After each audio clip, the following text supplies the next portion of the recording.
Hello and welcome to the Gooner Talk, back again with you guys for another show, for another episode of our Eyes of the Opposition series. And this is of course the show in which I get the perspective of a fan, writer, personality, journalist, anyone from the other side of the team that Arsenal are playing this week. And of course, this is a big one. Arsenal are going away to Old Trafford to face Manchester United.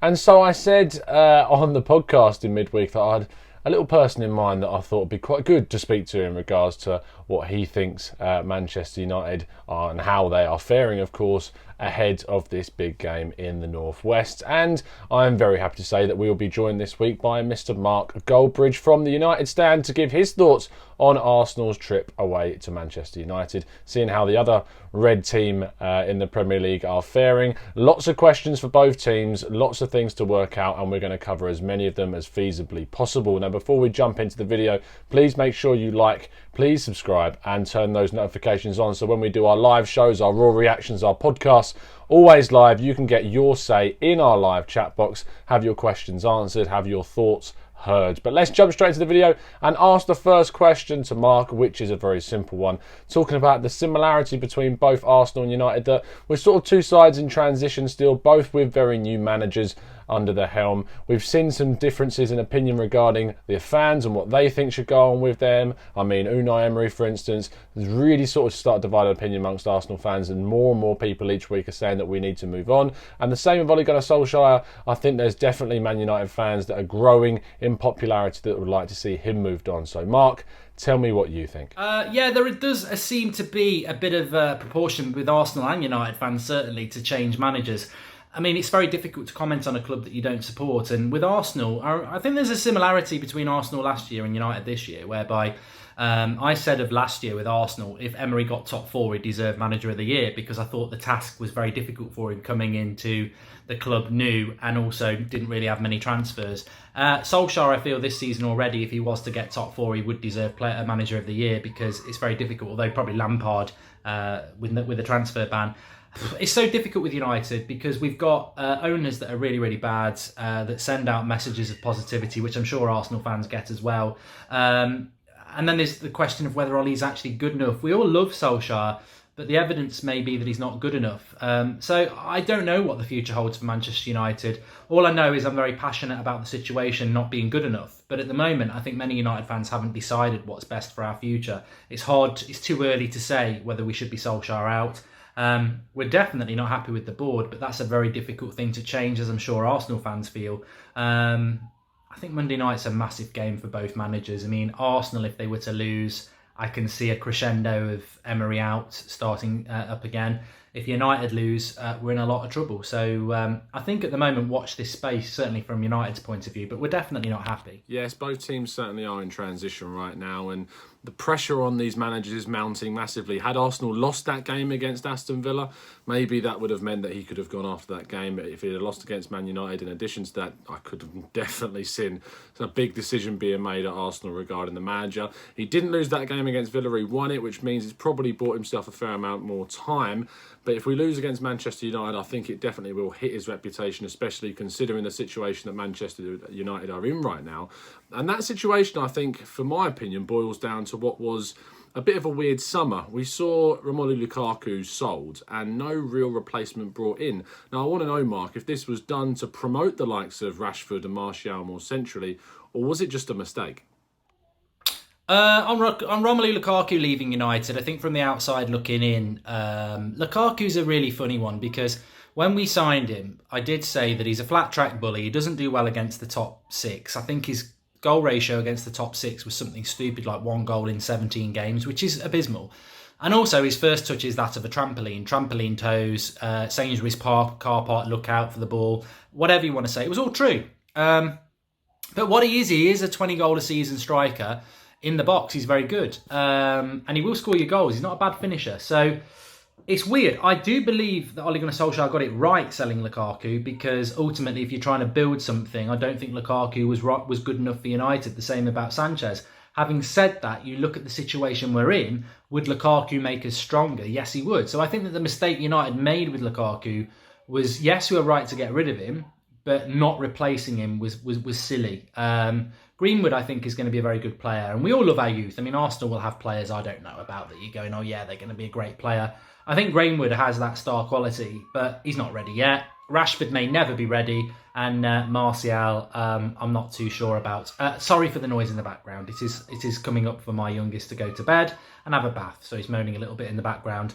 He's not a depressed Arsenal, a United fan. He's definitely not a depressed Arsenal fan. We'll have none of that. But no, I agree with Lukaku going, but again, it goes back to the board. Not replacing him was childish, really. And sort of the summer window didn't really even finish there for United. Whilst the absence of Lukaku wasn't really dealt with, other players left in key areas, and the defence, though, is certainly somewhere where I think that Man United can be sort of proud of. I'm certainly, as an Arsenal fan, reluctant to say, but I have to be honest, I am slightly jealous of the fact that they did strengthen in that area, because it's something that Arsenal really didn't do. I mean, Kieran Tierney was a great signing, David Luiz much less so, but Aaron Wan-Bissaka and Harry Maguire being brought in is obviously something that I wish Arsenal could have done on that sort of level. Spending over 100 million on players to really support that backline is something that Arsenal are in desperate need of.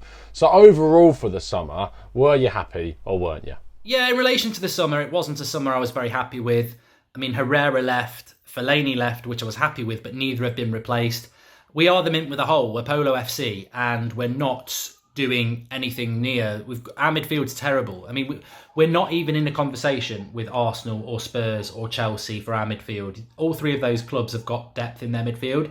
United, you've got Scott McTominay and Matic and maybe Fred's. I don't know. The midfield's really weak. So we spent well. Harry Maguire's a good signing. I like Harry Maguire. Wan-Bissaka's a very good right back, and Dan James has got great potential. But defensively, we've definitely improved. I mean, the difference between having Wan-Bissaka, who actually can defend, and Ashley Young, who's about as useful as a Tesco bag in the wind, is massive. But we are still conceding silly goals. And I said this at the start of the season. It doesn't matter how good your defence is if your midfield's not good enough. Harry Maguire can deal with the striker with Lindelof, but he can't deal with the midfield runner because that's not his job. So people think, have Maguire and Wan-Bissaka been bad signings because we're conceding goals? But if your midfield's not good enough, then any team will exploit any defence because you've got midfield runners. So I think Harry Maguire's a good signing, but United's problem is, it's the old cliche, most games are won and lost in the midfield. And, that's where Arsenal's advantage is. I like Ceballos. I probably announced his name wrong. I really like Guendouzi. I don't watch a lot of him, but it surprises me that some Arsenal fans don't like him. I think for a young player, he's going to get better and better. And with young players, what you're looking for is a bit of something about them, and he's definitely got that. So United's problem is the midfield, and it doesn't matter how good the defence is. If the midfield's not good enough, you're going to concede goals.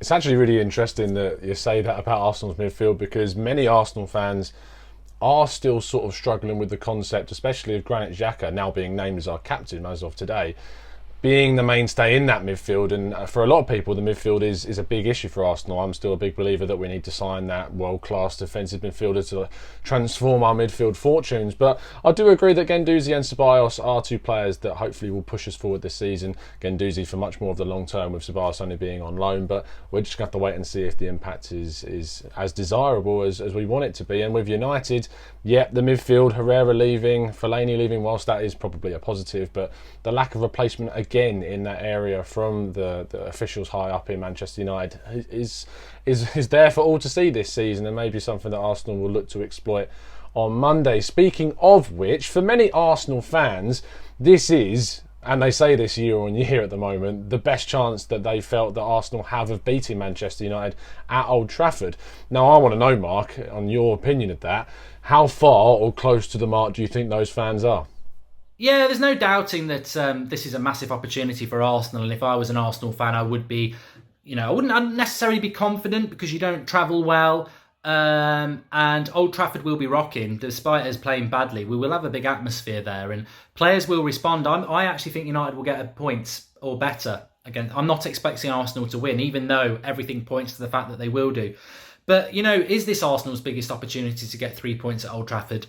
Why is it any better than last season? I'm sure we played you end of November, start of December last year. Literally a couple of weeks before Mourinho was sacked. I was convinced that Arsenal would win that, and you still only managed 2-2 draw.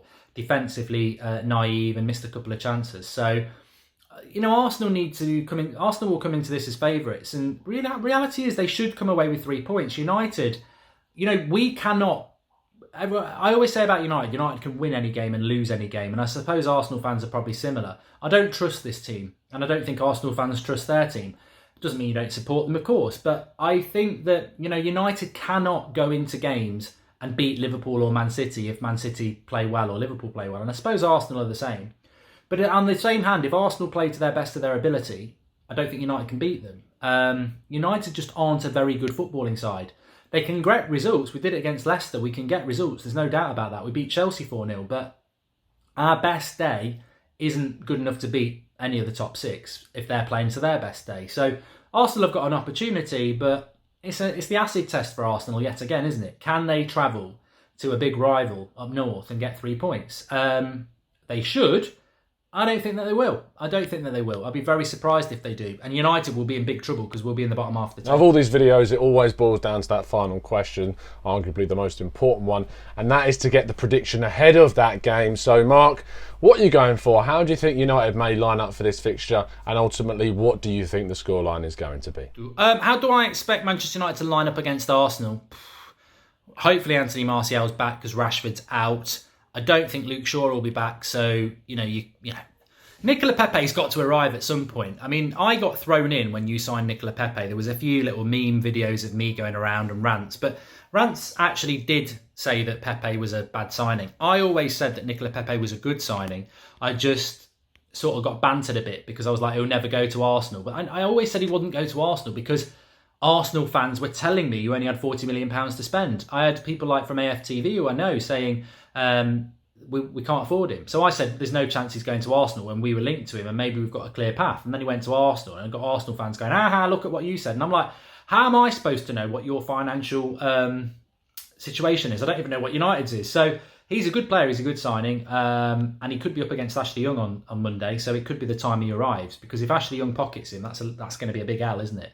We'll obviously have Maguire and Lindelof and Wan-Bissaka. Ashley Young will be left back, De Gea in goal. Pogba will play in the midfield. I think McTominay will play in the midfield, and I think he'll play Lingard ahead of that for a bit of experience, which again is another opportunity for Arsenal to exploit it, although Lingard has been dreadful, but he always seems to do well against Arsenal, so he might turn up. Dan James, Martial and Greenwood front three, I think. And obviously that's got a little bit of pace on the break. So this is why I think United can get a draw, because I think that United, as bad as they are, and we don't turn up against teams like Rochdale and Astana because we're spineless, but this is a game, a massive game. Everyone's going to be watching, the world will be watching, and I think some of these players will be motivated by that, whereas they're not motivated by the lesser games. They'll be motivated by this. They'll be up for it. And that's what irritates me the most about Manchester United, and probably Arsenal as well. When it's a big game, they'll all turn up, but they won't do it 38 games a season. So I think a draw. Arsenal have got to try and exploit Ashley Young and Jesse Lingard in our midfield. United, we've got to exploit Arsenal's back four. But I think it'll be a draw, yeah.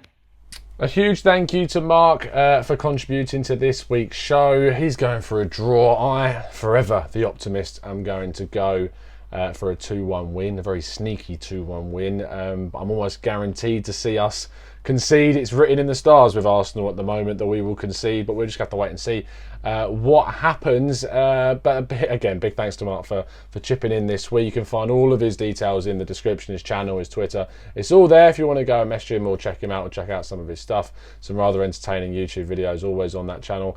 And we're going to get... it's so annoying having a game on Monday, isn't it, that we've got to now sit through the weekend, watch the other teams play. Fingers crossed we see some more points dropped by the likes of Spurs and Chelsea to make that run for top four that little bit easier. And obviously, even though we can't seem to take advantage of those drop points all too often, it's still great to see them, of course. And then finally we get to Monday to watch Arsenal play against Manchester United, find out if all of our predictions and our previews have come true, or if actually we're going to be disappointed with another top six away day, which is Arsenal's favourite thing all the time, is it not? But thank you ever so much for tuning in. If you'd like to find out the views of the other boys on the podcast, Lee Judges, Kenny Ken, etc., make sure you click the subscribe button and turn notifications on for the Quick Take show, which will be out tomorrow. But other than that, it's been a real pleasure. As always, thanks to Mark one more time, and we'll see you again very, very soon. And as always, up the Arsenal.